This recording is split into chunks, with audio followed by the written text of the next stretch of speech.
Good evening, everyone. It's 7:15, and we normally start our proceedings with public session, but we do have a couple special things we're doing tonight. I have a couple proclamations that I would like to read for two very good organizations. And if I could have my friends from Porch Fest come up and join me in the center.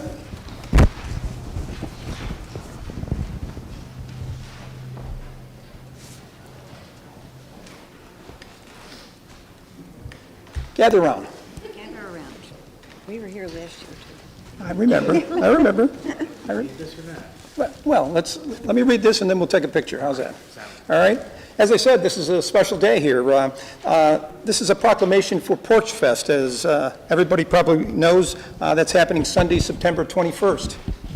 Whereas the Oswego Porch Fest, a free music festival, is a beloved annual event that brings together the community through the shared love of music and the arts.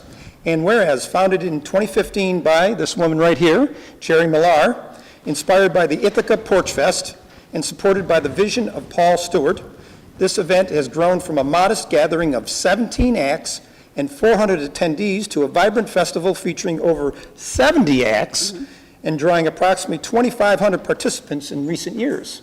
And I'm one of those. Good. And my wife. Perfect.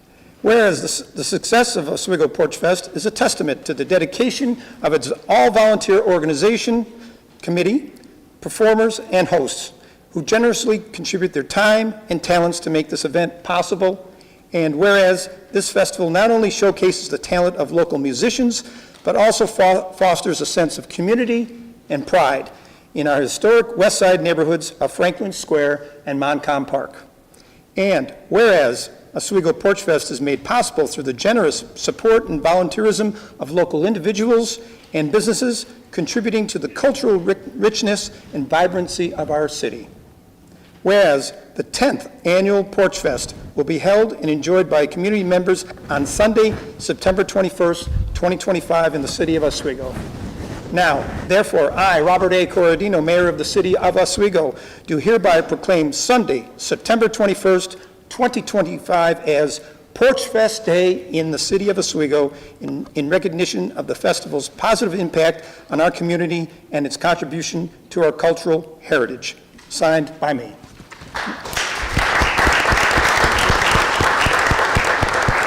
How about a little photo? And I grab this. Here, you want to hold that too? You can hold that, too? Oh, sorry.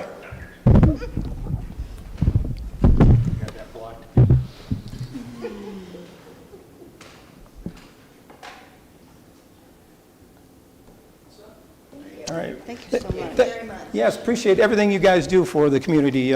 We are so fortunate to have volunteers and groups like you that are willing to put their time and effort into things like this. And like I said, my wife and I will be there on Sunday, September 21st. Looking forward to it. Excellent. Okay. Thank you very much. Bye-bye.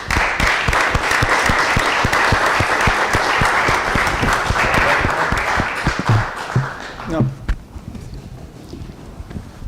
Is there anybody here from the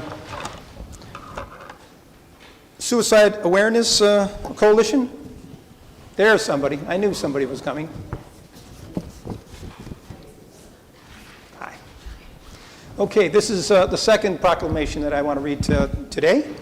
Recognizing September as Suicide Awareness Month. Whereas September is recognized nationally as Suicide Awareness Month, a time dedicated to raising awareness, increasing understanding, and breaking the stigma surrounding mental health and suicide prevention. And whereas suicide is a leading cause of death in the United States, claiming the lives of nearly 50,000 people nationwide each year, leaving countless families, friends, and communities devastated by its impact.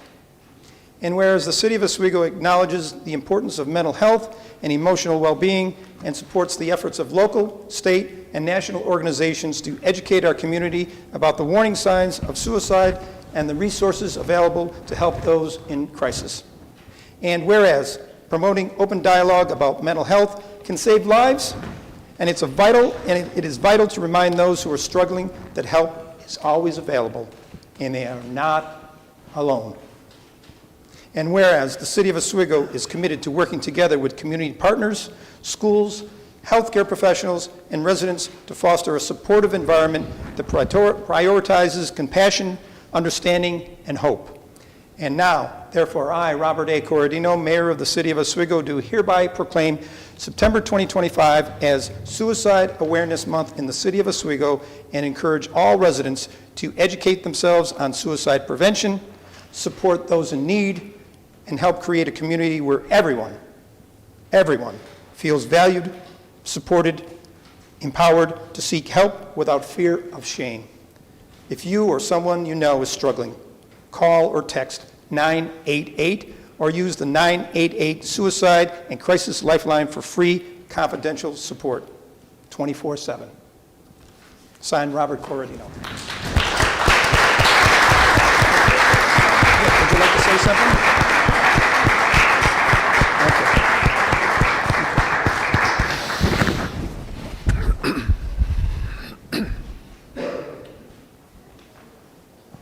So I did just want to say that we are, as the Suicide Prevention Coalition, we have a banner going around town where we're giving people the opportunity to sign, show their support, and we have a little pledge that goes with it that pretty much just says this, and we'll all try to be informed and aware of signs and symptoms and know where to go. So thank you.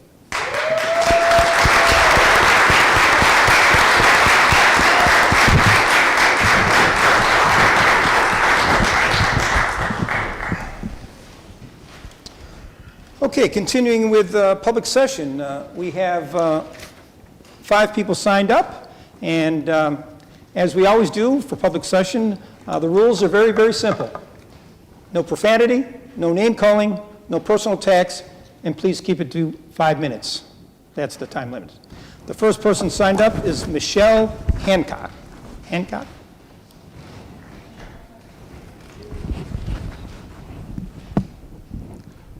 Good evening. My name is Michelle Hannock, and I am here tonight as an Oswego City resident who is outraged and heartbroken by what happened just last week in Cato. Border Patrol entered our community, pulled people from their jobs, and deported them to Texas and Central America. Among those taken was a mother who was actively breastfeeding her baby. She was just separated from her infant and taken to Border Patrol facility right here in Oswego. Let that sink in. A breastfeeding mother, torn from her child, held in our city. This is not something happening far away. This is happening right here in Oswego County, in our workplaces and our neighborhoods.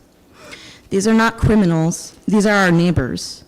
They pay taxes. They contribute to our economy. They attend our schools and churches. They are people who came here to work and build better lives for their families, and instead of safety, they are met with raids, detentions, and deportations.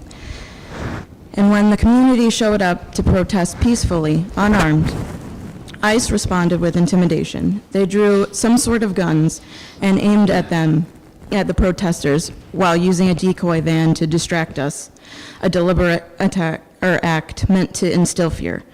That is not law enforcement. That is harassment and terror against the very community they claim to protect.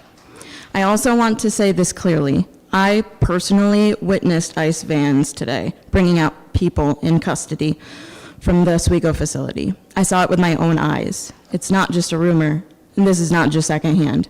This is reality and happening right in front of us in our city in broad daylight. What makes this even more shameful is that the complicity of our local leadership. The mayor and the Oswego police are not innocent bystanders, not necessarily. By cooperating with ICE and Border Patrol and by handing people over, they are actively enabling family separation and community terror. This is not law enforcement. This is cruelty, plain and simple. Fun fact, even Fulton's mayor thinks this is unconstitutional. And let's be clear, when local police partner with ICE, trust in our law enforcement collapses. Families are too afraid to call for help. Victims of crime may stay silent. Children may grow up afraid of the very people who are supposed to protect them, and that makes all of us less safe, especially for the families that have been torn apart by these same people. We as a community should be known for compassion, dignity, and solidarity, not for tearing mothers away from their babies. We should be building a city where everyone feels safe, not a city where everyone feels hunted at their workplaces or terrorized at protests. I am demanding that this council take a stand at the end to end cooperation with ICE. Oswego should not be complicit in deportations. Oswego should not allow its police to be used as an arm of Border Patrol. Oswego should not allow its name to be tied to cages, raids, and family separation. Our city has a choice. Will we side with cruelty, or will we side with community? Will we let families be destroyed in our name, or will we make it clear that in Oswego, neighbors protect neighbors? I know what side I'm on, and I'm asking you, on the record, to show where you stand. Thank you.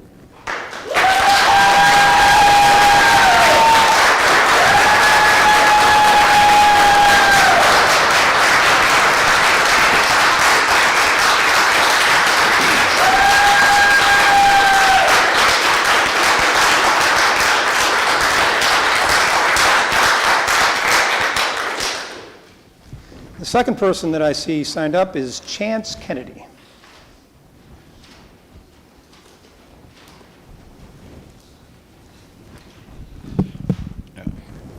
Thank you, Mayor and Council. There's a lot that I like to say, so try to keep it to 5 minutes. Some people know that I I work at Upstate, and the clinic I work with is the Center for International Health, which is basically where we help refugees and asylum seekers get their health coverage, or health care rather, in the States. We are their first point of contact when they come here. They are new to everything here. We are helping them just navigate this crazy system that we have here in America. As of January 20th, really, patients have really decided whether they want to stay safe or come to their appointments. And as of recently, within the past probably good month or so, we've seen a pretty steep incline of no-shows to our not only our clinic but also specialists that we send them to. It's because of these ICE raids, and I feel like we should give a little bit of a history lesson here with the city of Oswego. 80 years ago wasn't that long ago, and the city of Oswego was a safe haven for Jewish refugees from World War II. We were the only Ontario was the only fort in the country that took in Jewish refugees from the atrocities that happened in Germany and in Europe as a whole continent. And I see the stuff that happened in our city this past week, holding people who are trying to have a better life come here and then be detained for no apparent reason other than they weren't the right color. So it just blows my mind that how soon we forget history, and if we don't learn from history, we are bound to repeat it. And so, again, I say Oswego is supposed to be, has always been, a safe haven, but now it seems in 2025 we've lost the, whatever the word is, we've lost the beat or whatever. I've seen the videos that Michelle, the previous speaker, posted today about the ICE vans and how they've pointed guns of some kind, whether they're paintball guns or actual real guns with real bullets, I don't know. But what I do know is that here, myself, and pretty much the people in this audience are Americans. We are protesting, we are exercising our First Amendment rights, and protesting is protected. And to protest these things and for people to say that you are just wasting your time is not wasting our time. We are trying to stand up for the people that are scared to come here, the people that are in my clinic that are scared to speak up. that are terrified to say this is wrong, because it absolutely is wrong. And I'm pleading, I'm begging, I'm demanding that Mayor Cordino and the Common Council demand that this is wrong, that the city of Oswego does not stand for this, that they will not stand for this, that the city police department does not also collude with ICE, and the sheriff's department is its own can of worms, and they are atrocious. But the city of Oswego, the city does not stand for this. And we as a people, if you go down that bridge on Saturday mornings, you will see, we do not stand for this. We do not want this here. We care about our neighbors. You said earlier in an earlier proclamation that we have cultural diversity, Mayor, and so you should stand by your words. We have cultural diversity, and that means everybody, not just white people. It means everybody, brown, black, whatever. You are welcome here to the city of Oswego. We welcome diversity. We welcome equity and inclusion. This is what we stand for. And if you want to be on the wrong side of history, that's fine. That's your prerogative. But I and myself and other people that stand with me on that bridge every week, we aren't going to do that, and we will keep showing up, and we will keep making our voices heard here in the county ledge, everywhere that we can get our voices heard, because the city of Oswego is going to be a safe haven, and we will keep fighting to make it that way. And so that's what I came here to say. I'm standing for the people. I'm using my white privilege to stand up for the people that do not have a voice, that are afraid to have a voice. I know that I am not going to be targeted, hopefully, but if I am, at least I can say that I stood on the right side of history. That if they lock me up in somewhere, I'm going to say that I did what's right. I don't care about that. I'm standing up for the right side of history, and these people deserve to be heard, deserve to have due process. Due process is in our Constitution. Everybody deserves due process that is on this land. And to just take that away because you are not the white color, it is insane to me. I'm trying not to swear. It's insane to me that is what this country has come to. A country that is a melting pot, that this country was built on the backs of immigrants and slave labor and everything in between. And for us to treat people as less than, uncalled for. And then the city of Oswego, which I am looking forward to representing in 2026, is what we need to do. We need to stand up for people who are they don't look like us. They look like everybody else, because we all are human. We all bleed red. We all are just human, and we need to treat everybody as such. And that's that. And so I hope you condemn these atrocities, Mayor and the council, and just fight for what's right. Because in the end, history is going to look back at this and know that you were on that what side of history you were on. So thank you.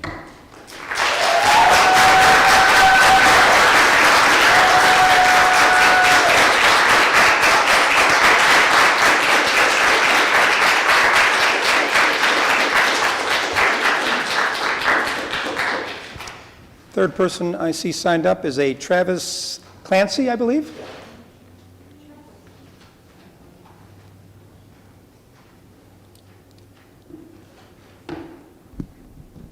Okay, can you hear me? Yeah. Okay. So I did write something. I just want to make something clear before I begin speaking, because it's something I thought I would never say in my life. I was born and raised here in Oswego, and I believe in the great values that this nation was built on, and that's democracy. And the flaw that I'm finding in the recent administrations on all levels of government with democracy is that it errs on the side of what's popular and not on the side of what is right. So we come here today, as myself and the previous two speakers, and I'm sure there's others behind me, who are making a statement. And if a bunch of temporary structures on the side of the street, on Schuyler Street and 4th Street, are not enough of a statement, here we are tonight. Good evening, gentlemen. My name is Travis Clancy, and I'm a resident of this city's 2nd Ward. I have never attended a common council meeting in this town, despite being a nearly lifelong resident. There isn't much that happens here that would drag me out for such a boring council meeting. No offense to any of you. However, as I am sure you have anticipated, there are several of us who have come out to comment on and put pressure on you regarding the immigration crisis that has recently impacted this community. Perhaps none of you are impacted personally, neither am I. But that is no reason to ignore what is happening right here in our own backyards.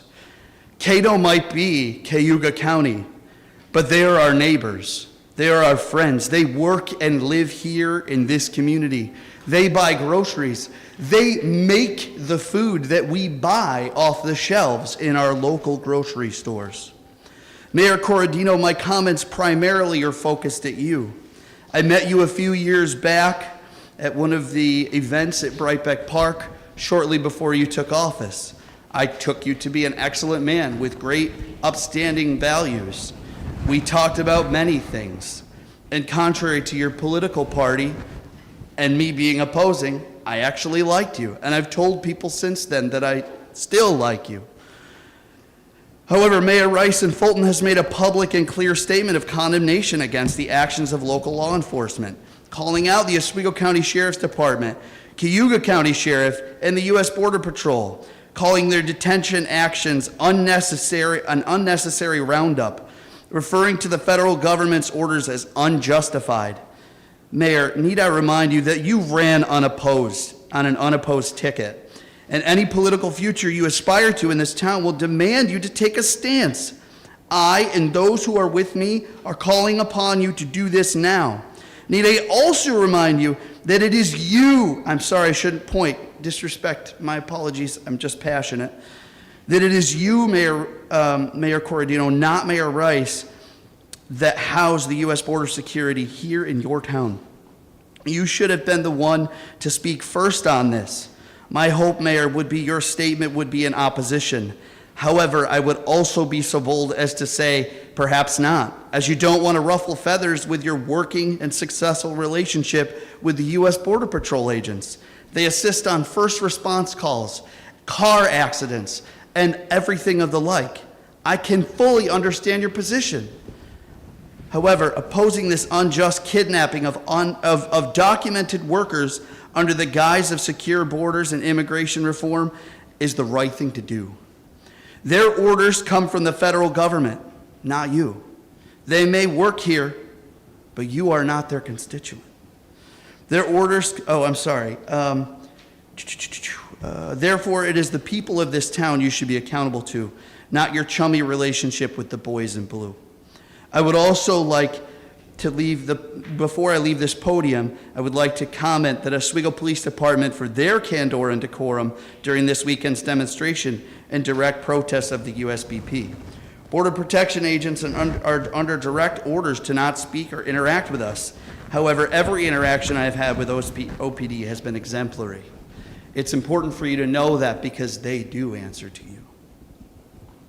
I've had the privilege of working alongside some of my community members and fellow citizens this weekend, practicing our constitutionally protected right to peaceful protest, and have even assisted myself in establishing the encampment that you see to maintain pressure on the border agents 24 hours a day through the weekend. We took a stand. Will you? Thank you.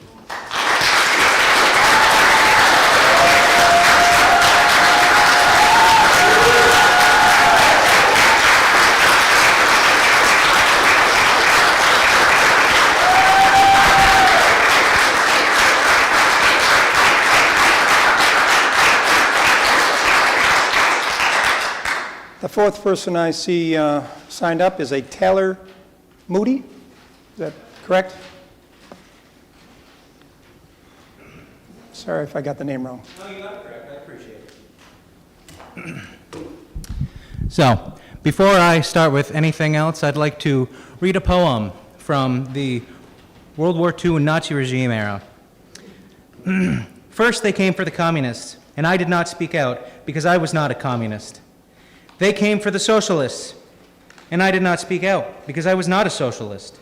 Then they came for the Unionists, and I did not speak out, for I was not a Unionist. Then they came for the Jews, and I did not speak out because I was not a Jew. And then they came for me, and there was no one left to speak out for me. That's how I feel this country is going. I understand. I have not been in Oswego for a very long time. It was the late 2010s, early 2020s, when I moved here with my family from a small town in the Adirondacks called Tupper Lake. I went from a town where if you didn't know the right people, it didn't matter what you applied for, you probably weren't going to get a job, to a place where I felt unity no matter where I went. I've worked for multiple different companies in this town, and some of them weren't the best, but that's not because of the company themselves, it's because unfortunately sometimes managers aren't always the best. But the things that I've seen happening lately, whether it be Border Patrol and ICE in the area, or whether it be what we see going on in this country, are absolute atrocities. If we say that, oh, they're illegals, they didn't come here legally, there is no such thing as an illegal human on stolen land. When this land was founded as America, it had already belonged to people. And what did those people that found this country do? They killed those people. They took them out of their own homes and said, this land is ours now. And where I am, for the most part, happy with the way that this country has gone the last couple of years, it doesn't matter to me what party you're on, because I don't consider myself having any party affiliation whatsoever. I think that voting for what is right, it doesn't matter if you're red or white or blue or anything in between, whether you're an independent, a Republican, a Democrat. We need to stand together on this.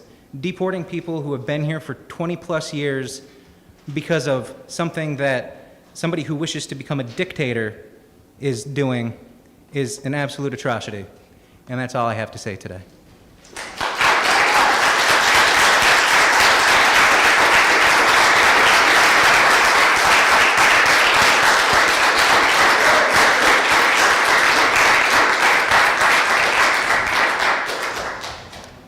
The last person signed up is Kyle Intars.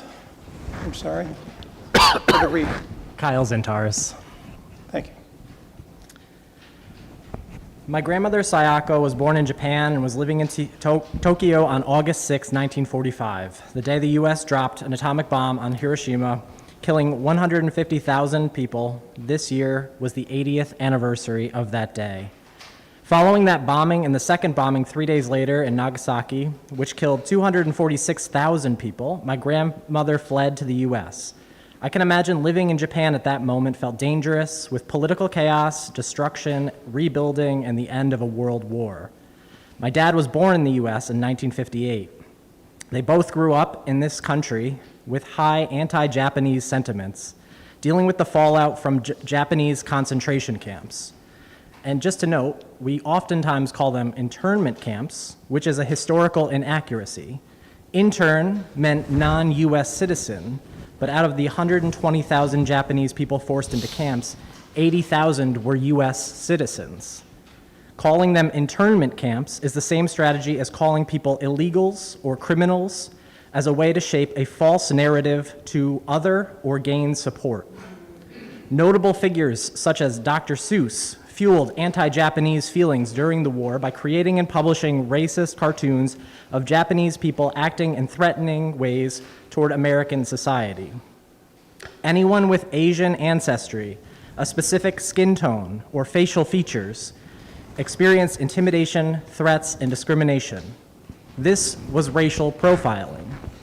People who were 1/16 Japanese were put into these camps.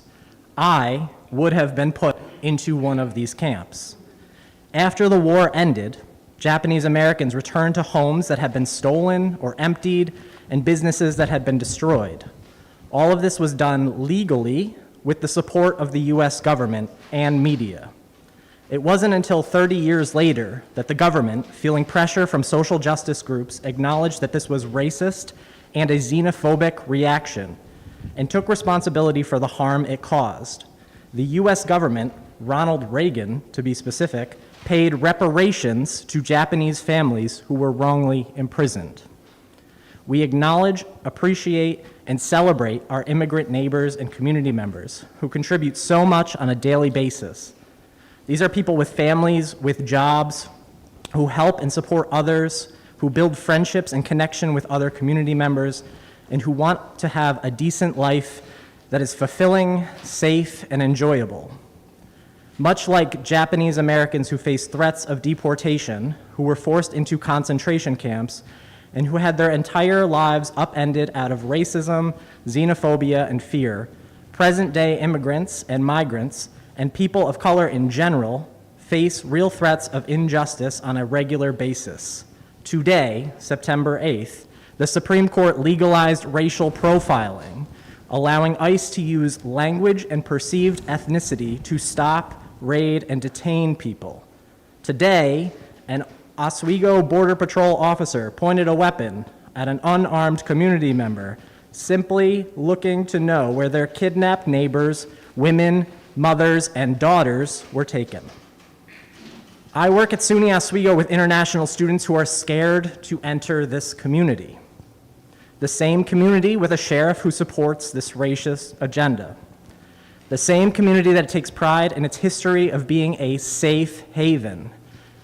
I have thought a lot as I visited the rallies and protests at the Border Patrol office these last few days about the irony of a deportation office being located on the corner of Fort Ontario, the safe haven for refugees. Do we get to claim that we are a safe haven for refugees still, as we watch as federal agents invade, kidnap, and deport working people who just wanted a safe life and to provide for families, and who sought safety and security and the promise of an American dream? If we want to maintain this legacy, it is up to us to support scared people.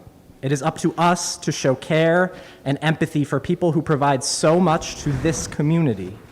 It is up to us to call out an injustice as it is happening. It is up to us to show that immigrants are people. It is up to us to oppose cruel and false narratives of immigrants as dangerous criminals. It is up to us to give our time and energy and money to the people who cannot enter the world as safely as they once could. Listening to this and so many other stories and experiences means making a commitment to act with the knowledge you now have. History does not need to repeat itself. But it does take us all coming together to be in community to support the most vulnerable people being targeted now. Thank you.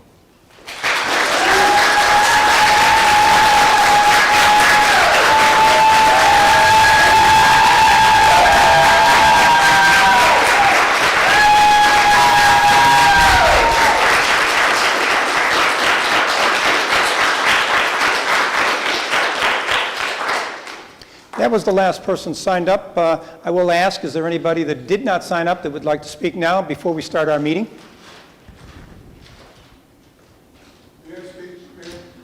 Yes. The only thing I ask is anybody that wants to speak now, please state your name and where you live, if you could, please. Well, anyway, I'm pretty well known anyway. I think we better get into some history here, accurate history. The Jews over at the fort were behind barbed wire. They weren't trusting anybody over there. They screened get that sign right here. They screened everybody in that place to make sure they weren't the enemy of the country. Do you remember the Civil War when the Irish were dragged off a boat and fought our war for us with the northern troops? Does anybody know what the difference between immigrant and migrant means? I can tell you what it is. It's the green card. We didn't have these problems when I was a kid. They were allowed to be out there in the fields picking potatoes. And then they left when we got done with the potatoes and went wherever they were going to go. The Civil War. Does anybody here old enough to remember Kent State? Yeah. Well, there's pictures of it right now. You can get pictures of it. They shot college kids. reserves. So this isn't the first time this stuff has happened here. Okay? You have a right to get up there and say what you gotta say. But don't condemn the country too much. Thank you. Don't clap. By the way, I'm a Vietnam veteran. We have to class this. Okay, I see a hand back there. Would you like to come up? I apologize for not signing in. Hi. Thank you for letting me speak. I appreciate your time. I'll try and keep this brief. My name is Juniper Dunlap. I actually live in Scriba. I'm here today to support some of the folks that are speaking about the Immigration and the Border Patrol. I watched a video today several times about that Border Patrol interaction with the protesters, and I want to say this. I was also in the military. I was also in the military. I come from a family that has served since the Revolution, every generation on both sides, not a drafty in the bunch. My father left college to serve in Vietnam. Both of my grandfathers served in Korea and World War II respectively. My husband served for 24 honorable years and retired at 45 and then went to nursing school. If you ever end up in the Oswego Health Med-Surg unit, you might have my husband as a nurse there. My son, our oldest son, served 5 years as a military cop, active duty. I was a jet engine mechanic. I didn't see combat because they don't put those of us that put the planes in the air in harm's way if they can help it. What I saw in that video today were two people with guns on foot. One of them looked like a paintball gun. I suspect there was pepper shot in it. He was the one with it pointed at the protesters who had not done anything to initiate violence or fear. The other man had a riot gun. Now, he didn't point that at anybody, but I want to ask this council, why in the world would any of those folks be allowed to come out armed and pointing a weapon at someone who had never been a physical threat? When I was in the service, they taught us all about guns. I never saw combat, but I know how to break down, clean, put back together, and fire an M16 in less than 5 minutes. I don't own an M16 or an AR-15, but I do own guns. I'm a liberal, but I do own guns, and I will keep them. Thank you very much. My concern is what all of these people here have stated their concerns were as well. But one of my biggest concerns is this kind of overreach, this kind of false dichotomy. People, armed people, running at protesters, pointing weapons at them. The first order of business when you pick up a loaded weapon is that you don't point it at anyone unless you intend to fire it. I am a very proud American. I work across the aisle with people. I have family and friends that are Republican, Democrat, Independent. I don't think this is a matter of politics. Not really. This is a matter of humanity. This is a matter of reality. Pointing weapons at peaceful protesters is asking for a violent response. I would like to implore you guys, please pay attention to what is being done in the name of the law, the letter of the law, not the spirit. What can we do to protect the people that belong here? What can we do to protect the people that want to be here? And what can we do to make sure that everybody that lives in this community is safe, not just from outside forces, but from each other? Thank you very much for your time.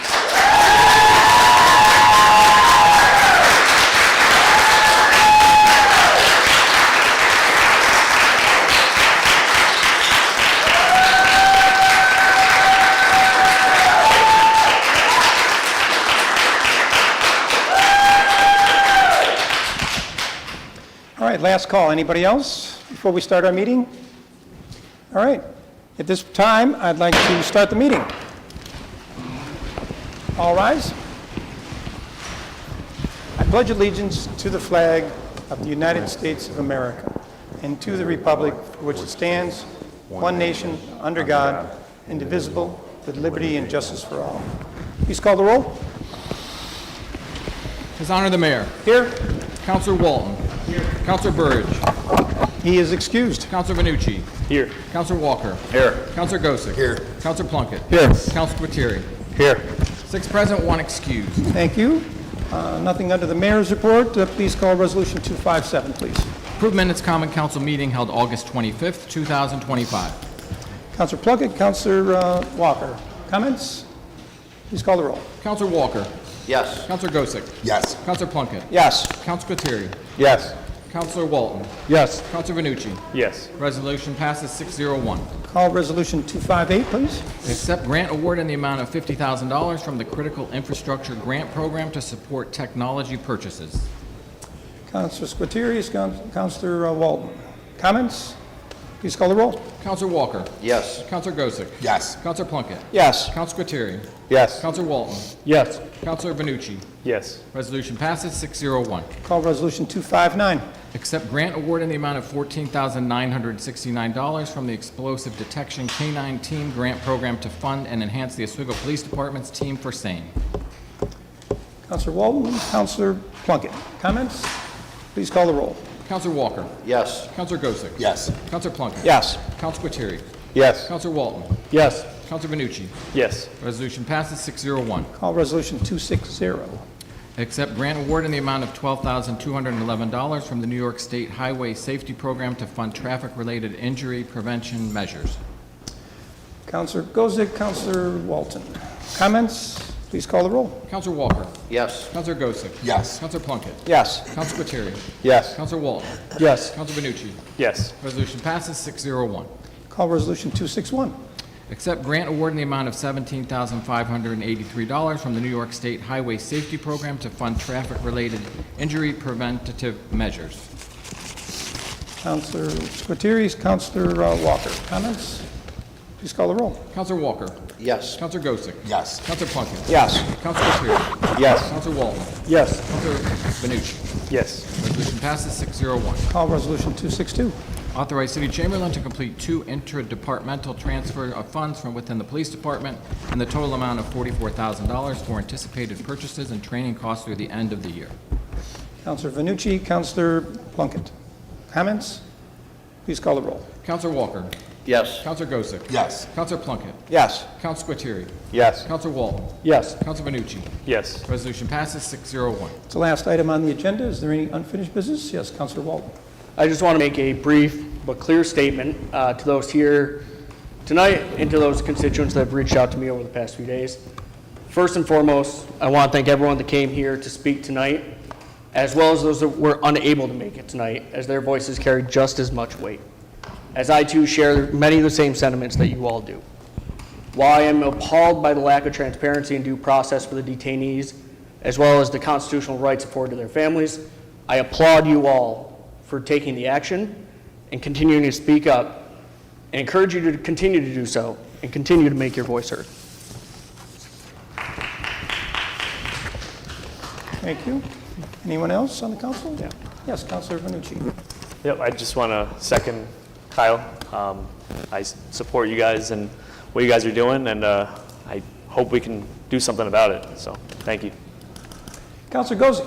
In good conscience, as elected representative, American citizen, United States government, 12th grade teacher, I applaud you as well. Exercising the First Amendment right to the Constitution is arguably the most important thing American citizen can do, is to exercise their rights and to uphold the liberties, and if you don't exercise them, you don't have them. But so I appreciate everyone coming here tonight. I wasn't aware of the situation. I'd like to learn more about it. I was at work all day and I came home and I was tired and I didn't know, but I did see the protesters out in front of the Border Patrol. So I also am not in favor of violations of the Constitution. I believe the most important thing, if you're going to have a republic, you need to have the rule of law. Because once you get rid of the rule of law, and we don't uphold the principles this nation was founded on, you no longer have a free people. Those liberties and freedoms are jeopardized, if not lost entirely. And by all means, you do not have a free democratic republic. So I support their efforts as well and applaud them. And I'd like to learn more about it. Any other counselors? Seeing none, can I have a motion to adjourn? Counselor Walden, Counselor Benucci. Please call the roll. Counselor Walker. Yes. Counselor Gosick. Yes. Counselor Plunkett. Yes. Counselor Quateri. Yes. Counselor Walton. Yes. Counselor Benucci.